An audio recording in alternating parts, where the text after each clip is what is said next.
give out something to the needy.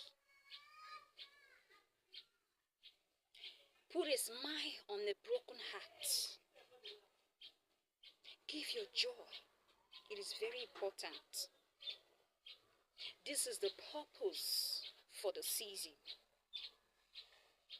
The purpose for this season, this joyous season, is to rejoice in peace and in righteousness. Remove every spirit, every heart of hatred. Remove the pain of the past.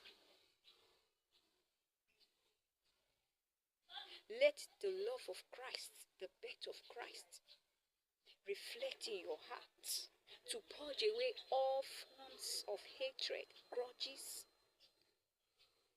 and uncleanness. Be filled with Christ's love.